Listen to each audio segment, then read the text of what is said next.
자, 이슈 탱크 다음 주제 만나보시죠. 그렇습니다. 자, 이제 만나보게요. 저희가 뭐 언급했지만 우리 핫플레이스님이 주신 정보 그대로 오늘 한국갤럽 조사 10시에 발표가 금요일 10시에 발표가 되고 있는데요. 바로 띄워주시죠. 바로 만나보지 뭐. 정당 지지도 말고요. 예, 그렇습니다. 대통령의 국정수행 평가.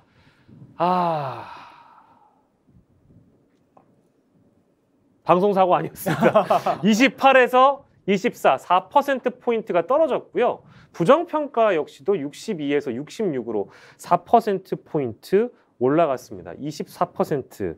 먼저 정보 주신 핫플레이스님 너무 감사드리고요.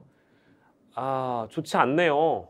이렇게 되면은 지금의 추세로 셋째 주부터 넷째 주, 첫째 주까지 무려 8%가 빠졌고요. 이렇게 되면 만약에 지금 이제 윤 대통령께서 휴가 돌아오셔서 아무런 변화 없이 그냥 국정을 이어가신다면 이 지지도가 심리적 저항선이 이미 30이라고 다들 여론조사 전문가들이 심리적 저항선이 30이다. 이렇게 되면 이제 TK 70대에서 더 빠지고 있는 거다. 기존 보수 지지층에서 흔들리고 있는 거다. 이런 평가들이 뒤따랐었거든요. 어떻게 분석해봐야 될까요? 김준혁 교수님. 조금 전에 갤럽 같은 경우는 이제 무선 전화 거의 대부분이고 유선 전화 10% 포함되어 있다고 그러네요. 그러면 이거는 굉장히 정확한 거예요.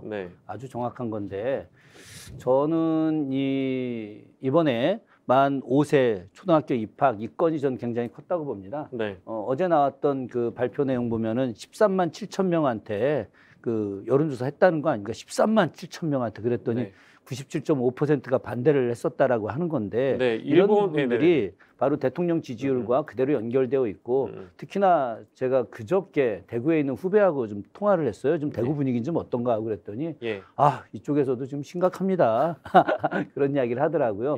저는 기본적으로 윤석열 대통령의 지지율을 올리는 방법은 현재 내각을 전면적으로 다 교체를 해야 하고 그 교체 과정에서 뭐 정조 때 썼던 탕평 방식들 그러니까 뭐 노론소론 남인 당파에 관계없이 그 사람이 갖고 있는 능력을 그 자리에 임명하는 그런 방식으로 사용하지 않으면 이걸 줄론 탕평이라고 하는데 이런 방식을 사용하지 않으면은 국정 지지율은 제가 봐서는 한 달 안에 19%까지 내려갈 수도 있겠다. 지금 현재 하고 있는 여러 일들이 어떤 정당성이라든가 아니면 국민들에 대한 설명이 부족한 정책들이 많기 때문에 저는 지금 특단의 조치를 가하지 않으면은 더 심각해질 수 있다고 생각을 합니다.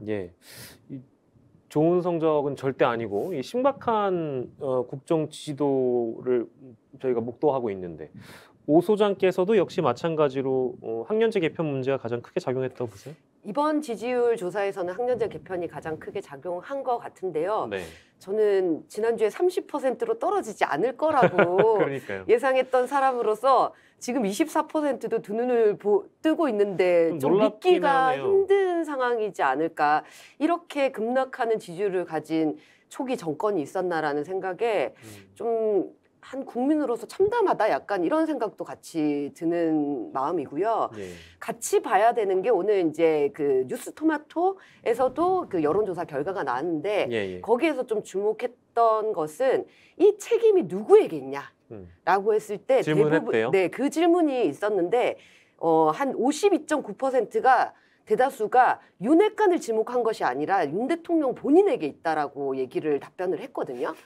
그렇기 때문에 뭐 이전에는 누구 탓을 할 수 있고 윤핵관은 문제다 이렇게 얘기할 수 있지만 윤 대통령이 직접 나서서 뭔가 인적 쇄신이나 이런 것들을 하지 않는다면 지지율이 절대 회복될 수 없을 거라는 강한 징표를 모두가 지금 한 목소리로 얘기하고 있지 않나라는 생각이 들었어요. 그러니까 이제 어느 정도 선긋기를 해서 윤핵관에게 책임을 돌리거나 뭐 대통령은 대통령의 입장이 있다고 선을 그을 수 있는 시기는 저도 일단 이미 지나갔다고 생각을 하고요. 뭐 저희가 보통 직장 생활을 하더라도 사장 그 어떤 문제가 터졌을 때 그 사람 밑에 있는 직원이 문제를 일으키면 그 직원을 뽑은 그 사장도 문제가 있다라는 평가를 좀 쉽게 뭐 이게 뭐 같은 선상에서 이렇게 말씀드리는 게 맞는지 모르겠습니다만 정치를 잘 모르는 제가 보기에도 만약에 이제 직원들이 문제를 일으키면 당연히 그 직원 누가 뽑았냐 사장이 뽑았다 사람을 못 보는 것도 사장의 책임 아니냐 이제 이런 비판들을 하지 않습니까? 근데 그게 이제 시기도 초기에는 그럴 수 있어요. 그 직원의 잘못이라고 할 수 있는데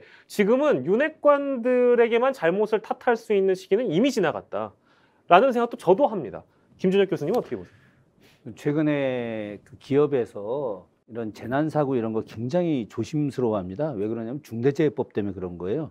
중대재해법이 발동이 됐기 때문에 그 여러 현장에서 일어나는 잘못된 사고들이 그 회사 대표가 책임을 지고 어쨌든 실형을 받을 수 있는 상황입니다.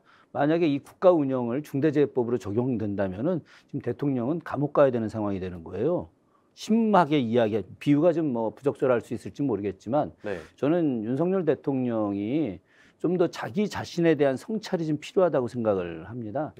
예전에 뭐 우리가 봉건제 시대 자꾸 뭐 이렇게 이야기하는 것이 나쁘다 뭐 혹은 고루하다 이야기할 수 있겠지만 과거 전통 시대에서 국가의 어떤 모든 잘못들 하다못해 자연재해마저도 국왕의 책임이라고 생각을 해요. 그래서 늘 국왕에 근신하고 국왕이 새롭게 하려고 더 노력하고 더 많은 신하들과 소통해서 어떻게 하면 이 잘못된 상황을 바꿀 것인가 노력을 하는데 아니 지금 대통령이 이렇게 국가가 3개월 만에 위상이 국격이 추락하고 예. 경제가 어려워지고 민심이 동요되는 이런 일이 생기는데 본인이 지금 한가하게 휴가 가서 연극 보는 거 좋아요. 예술인들 활성화하는 거 뭐 의미 있습니다. 그러면 그걸 정책으로 이야기를 해야지. 술 마시고 있는데 그 배우들 사진 보십시오.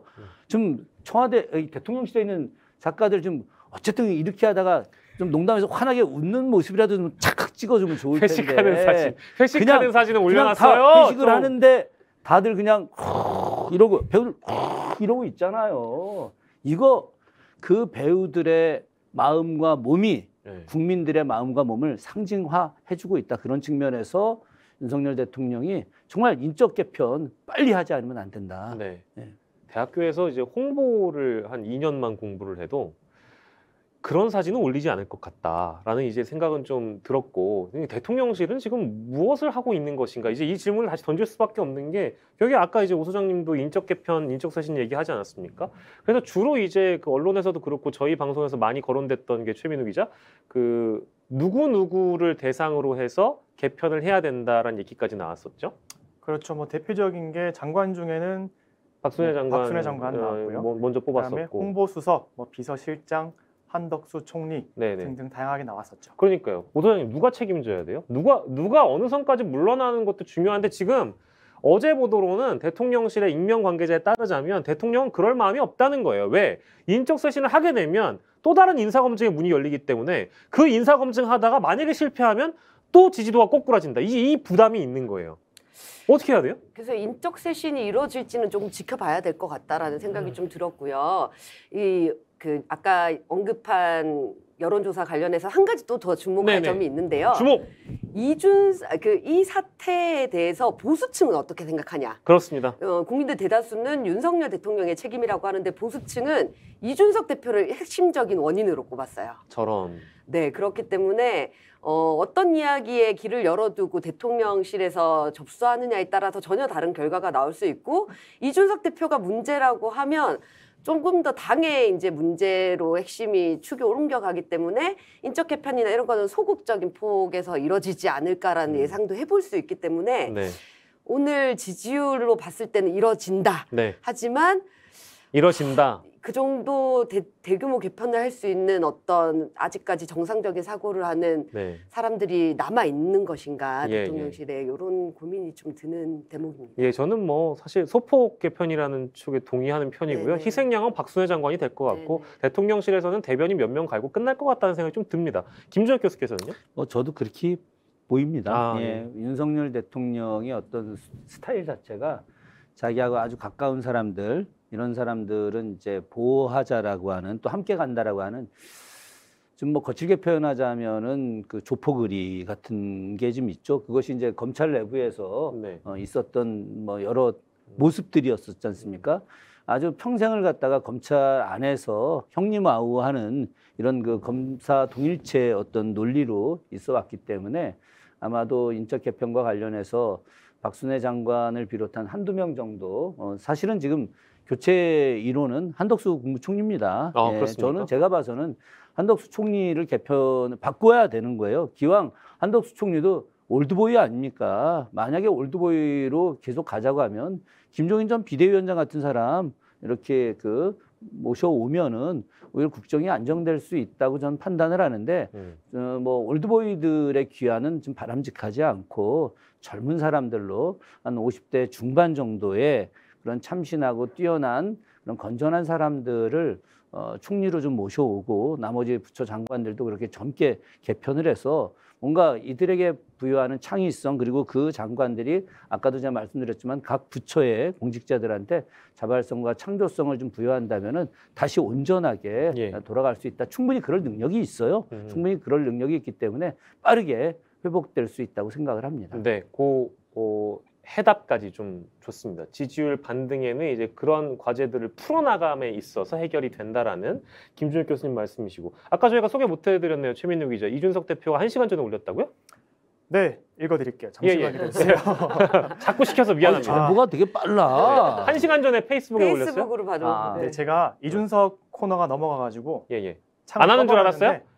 짧게 소개해드리겠습니다. 네네네. 일단 이준석 자신을 공격하고 내부 총질하는 거는 잘못된 판단이다라면서 뉴스토마토 지지도 조사한 거 그래요? 아니, 보고 있다니까. 네. 보고 있어. 자기 얘기하면 발끈한다니까. 그거를 보고 계셨어요. 그래서 어제는 조선일보 발끈하더니 이번엔 뉴스토마토 여론조사예요. 현 정부에 대한 여론이 안 좋은 이유 1순위가 윤석열 대통령이었는데 그게 한 60%가 넘더라고요. 네. 그리고 2위가 이준석 대표가 아니에요. 윤핵관이에요. 그리고 3등이 이준석인데 제가 창을 꺼서 잘 기억할지는 모르겠지만 제 기억으로는 이준석의 영향은 한 20%대밖에 안 됐던 걸로 기억합니다. 내 잘못 아니다. 네, 그리고 본인이 당 대표를 했을 때 당 지지율을 비교 분석을 했는데요. 거의 뭐 자기 걸 비교했다고요? 하늘이 이준석의 1년. 네, 맞아요. 국민의힘이 하늘에 있으면 민주당은 땅에 있을 정도로 그런 이미지를 올렸고. 이거를 본인 페북에다 올린 거예요? 본인 페북에 올렸어요. 자기 감독님 저희 이거 클로즈업 돼요. 이거 화면을 준비를 못 해가지고 이준석의 1년. 이준석의 1년 해가지고 이걸 이렇게 올려놨대. 이거 좀 클로즈업 해주세요. 되나 이거?